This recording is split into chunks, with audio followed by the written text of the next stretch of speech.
I love my husband so much. I can't do anything without him. My husband is always beating me, he's always doing that, he's always hurting me, he's always kicking me, he's always doing blah blah blah blah blah blah blah. If you walk in these shoes or you find yourself in this position, this video is for you.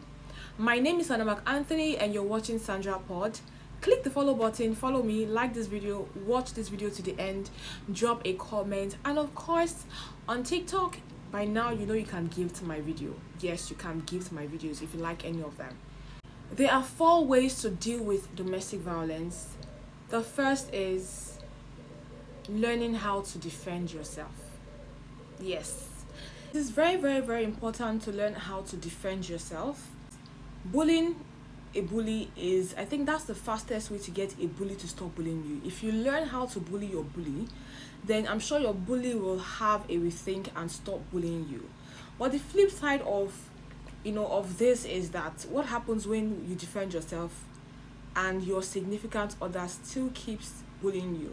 It might lead to a much more worse situation. You might end up losing your life in the process of trying to defend yourself. That's the flip side of defending yourself. But if you don't want to leave your significant other, you want to still be in that marriage, you want to still be in that relationship with your bully, then learn how to defend yourself. The second way to deal with domestic violence is to stay. Now this is very common, or it was common in the olden days. Most women and men who were physically abused by their partner, or they had issues of or cases of domestic violence, they just stayed, and in their minds they felt they could wait it out, and over time their partner will stop abusing them. I don't know how effective this is, but if you're someone that doesn't want to leave your marriage, you want to still stay there because of your kids, and for whatever reason you think is plausible, then you might want to try out this method. But I don't think it's safe. Your life might be at risk, but if you don't want to leave, then you can stay. Another way to deal with domestic violence is to leave. Yes, leave and leave no traces. Imagine your partner or your significant other who constantly abuses you coming home and you're nowhere to be found. I'm sure they will get the shock of their life.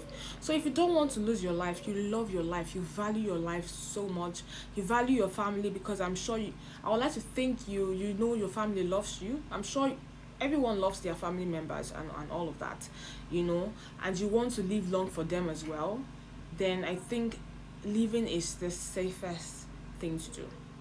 Leave. You can even change your number, rent a new apartment, change your identity, just do whatever. Insofar as you are no longer with them, your life is no longer threatened, then you're good to go.